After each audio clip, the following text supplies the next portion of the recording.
ముఖ్యంగా మీ అందరికీ తెలుసు, ఇప్పుడు సంవత్సరంన్నర అయింది మన కాంగ్రెస్ పార్టీని గెలిపించుకొని. ఈ సంవత్సరంన్నర నుంచి కూడా ఈ ఆపోజిషన్ లీడర్లకి నిద్రపట్టక మా మీద ఏదో ఒక ఆరోపణలు చేయటం మొదలుపెట్టారు. అది మేము గెలిచిన 3 నెలల నుంచే మా మీద ఆరోపణలు చేయటం మొదలుపెట్టారు. అది వాళ్ళకి పోవడం అనేది ఇంకా మింగుడు పట్టట్లేదు. దీని మీద మీ అందరికీ తెలుసు, ఆ రోజు పాలకుర్తికి వచ్చినప్పుడు ఒక గోల్ మీద ఒక పేద ప్రజలకి సర్వీస్ చేయాలని వచ్చినాం. అలాగే కాంగ్రెస్ మన ప్రజలు కూడా, పాలకుర్తి ప్రజలు కూడా మమ్మల్ని గెలిపించున్నారు. వాళ్ళందరికీ కూడా మేము కృతజ్ఞతలు చెప్పుకుంటూ, మరి ఈరోజు మనకి పాలకుర్తిలో ఒక స్వతంత్రం అనేది వచ్చింది. ఆ స్వతంత్రంతో ప్రజలు మంచిగా క్షేమంగా బతుకుతున్నారు. అదనేది ఆపోజిషన్ పార్టీ అనేది మింగుడు పట్టలేదు. పడకుండా మా మీద ఏదో ఒక ఆరోపణలు, అత్తాకోడలు అని చెప్పడం అనేది జరుగుతున్నది. ఒకడేమో అత్తాకోడలు అని మాట్లాడతాడు, ఇంకొకడేమో మేము ఇండియా నుంచి పాలకుర్తి నుంచి డబ్బులు సంచులు అమెరికాకి మోసుకెళ్తున్నాం అని చెప్తాడు. అసలు సంచులు మోసుకెళ్ళింది పాలకుర్తిని దాచుకొని చేసింది మీ టీఆర్ఎస్ ప్రభుత్వం కాదా? టీఆర్ఎస్ మన మాజీ మంత్రి గారు కాదా? ఇక్కడ దోచుకున్న సొమ్ము అమెరికాలో ఇన్వెస్ట్ చేసింది ఆయన కాదా? మరి అలాంటప్పుడు ఆయన మాట్లాడకుండా 10 ఏళ్ళు చేసింది వాళ్ళు. మరి నిన్నగాక మొన్న మేము సంవత్సరంన్నర క్రితం వచ్చింది, మేము అక్కడి నుంచి తీసుకొచ్చి ఇక్కడ పైసలు ఖర్చు పెడుతుంటే ఇక్కడ నుంచి తీసుకెళ్తాను ఇంకొకటి మాట్లాడతాడు. మొన్న అది ఎవరు తీసుకున్నారు? మీ నాయకులు అనేవాళ్ళు, టీఆర్ఎస్ నాయకులు అనేవాళ్ళు దోచుకున్నారు. నాట్ ఓన్లీ దోచుకోవటమే కాకుండా ప్రజల సొమ్ము, ప్రజలు ల్యాండ్లు దోసుకున్నారు, కబ్జాలు చేసుకున్నారు, గవర్నమెంట్ ల్యాండ్లు కబ్జాలు చేసుకున్నారు. వీళ్ళ మాట్లాడేది మా గురించి. మళ్ళీ ఇంకొకటి, అత్తాకోడలు అనేది మీకు మీ ఇళ్లల్లో పెళ్ళాలు లేరా? మీకు మీ ఇళ్లల్లో అక్కలు లేరా? మీ ఇళ్లల్లో చెల్లెలు లేరా? మీ ఇళ్లల్లో బిడ్డలు లేరా? మీ ఇళ్లల్లో బిడ్డలు ఇంకొక వేరే ఇంటికి కోడలుగా పోరా? అంటే మీ ఇళ్లల్లో కోడలు లేరా? మరి మా ఇంట్లోనే ఇట్లా ఎందుకు తొంగి చూస్తున్నారు? మేము బాగానే ఉన్నామే అత్తాకోడలమే. మరి అత్తాకోడలని మేము వేరేగా చూసుకుంటున్నాము కదా. ఇప్పుడు అత్తాకోడలు పాలకుర్తిలోనే ఉన్నాము. తను అధికారపూర్వకంగా తను పనులు చేసుకుంటుంది, నేను పార్టీపూర్వకంగా నేను పనులు చేస్తున్నా, పార్టీని కాపాడుకుంటున్నాం ఇక్కడ అత్తాకోడలను కలిసి. దానికి తప్పే ఉన్నదని మీరు అత్తాకోడలని మమ్మల్ని ఏపించుకొని తింటున్నారు. మళ్ళీ అదే కాకుండా ఒకడేమో అమెరికా పోతుందని చెప్తారంట. అమెరికాలో మా కుటుంబం ఉన్నది, పోవాల్సి వస్తే పోతాము, అంతేగాని పాలకుర్తిని వదిలిపెట్టి ఎట్లా పోతాము? పాలకుర్తిని వదిలిపెట్టి పోతుంది అంటున్నాను. నేను పాలకుర్తిని వదిలిపెట్టి పోను బిడ్డ, నీ అంతేదో చూసే పోతా. నీ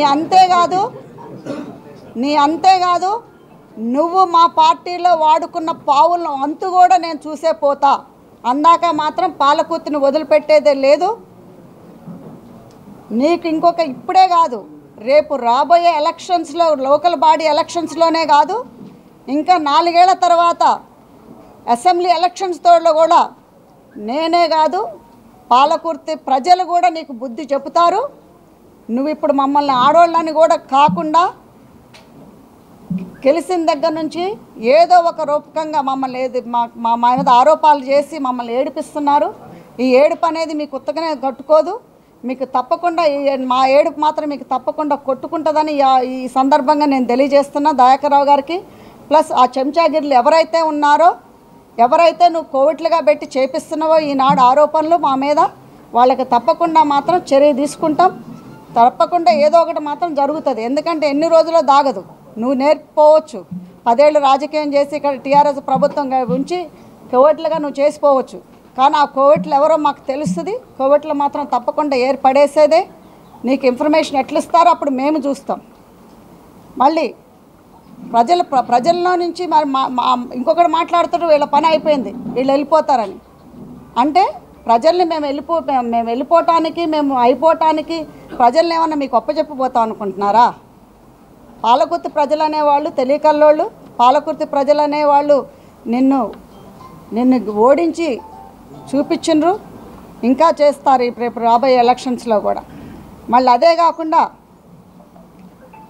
మళ్ళీ ఇప్పుడు ఏమంటారు, పార్టీల్లో పార్టీలో ఇది అంటారు. పార్టీలు ఇదంటే మీ పార్టీలో లేరా? మీ పార్టీలో చూసుకోరాదండి ఫస్ట్. మీ పార్టీ ఏమైపోయినా ఎక్కడ పోయినా కానీ మీకు మీకు ఇది లేదు అంటే కాంగ్రెస్ పార్టీలో ఉన్నోళ్ళని గురించే మీకు అవసరమా? కాంగ్రెస్ పార్టీలో ఉన్నోళ్ళని గురించే మీరు లేపుతారా? అంటే అది చేయండి ఇది చేయండి అని. అసలు మీకెందుకు? మీ కుటుంబాల్లో లేవా? మీ కుటుంబాలు లేవా మీకు? మా కుటుంబాల్లో ఎందుకు తొంగి చూస్తున్నారు మీరు? నేను దయాకరావుని అడుగుతా, నీకు బిడ్డ లేదా? నీకు కొడుకు లేడా? నీకు అల్లుడు లేడా? కోడలు లేదా? లేకపోతే నీ నీ నీ నీ కజిన్స్ అందరూ నీ అల్లుళ్ళు అల్లుళ్ళు మేనల్లుళ్ళు వీళ్ళందరూ చేసిన వాళ్ళే కదా రాజకీయం ఇక్కడ పాలకుర్తిలో. వాళ్ళందరూ చేయలేంది మా కుటుంబాలు చేస్తే ఏమైంది మీకు? మరియు ఇంకొకటి ఏంటంటే మాట మాట్లాడితే అత్తాకోడలు అంటే అత్తాకోడలు అంటే మీకు అంత ఈనంగా ఉందా? అంత అలుసుగా ఉందా? మేము బాగానే ఉన్నాం, మేము బాగానే ఉంటాం కూడా.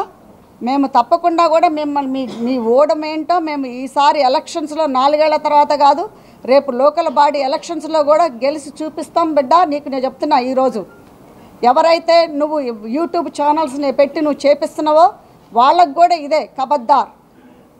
ఎవరినైతే నువ్వు పావులుగా వాడుకుంటున్నావు మా పార్టీలో వాళ్ళకు కూడా నేను హెచ్చరిక ఇస్తున్నా.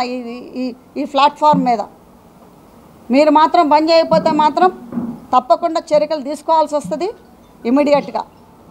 ఇది మాత్రం ఆగాలి. సో తప్పకుండా ఇప్పుడు మేము ఒక గోల్ మీద వచ్చినాం. ఏంటి? పాలకుర్తి ప్రజలను కాపాడాలి, పాలకుర్తి ప్రజలకు సేవలు చేయాలని. ఆ సేవలు చేయనివ్వకుండా, పనులు చేయనివ్వకుండా పొద్దాకలు ఇదేనా అంటపట్టడం మా మీద?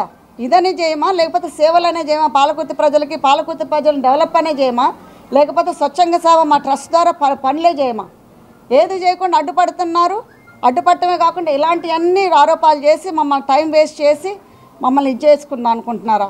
మేము ఆడవాళ్ళం కాదు, ఆడపులులు అనేది నీకు ఈ సంగతి చెప్తున్నాం. మేము ఆడవాళ్ళం అని అనుకున్నాడేమో, ఆడపులులు మేము వేటాడతాం. ఈ రోజు నుంచి వేటాడతాం బిడ్డ మీ అందరి మధ్య. నేను ఇదే చెప్తున్నాను. Thank you.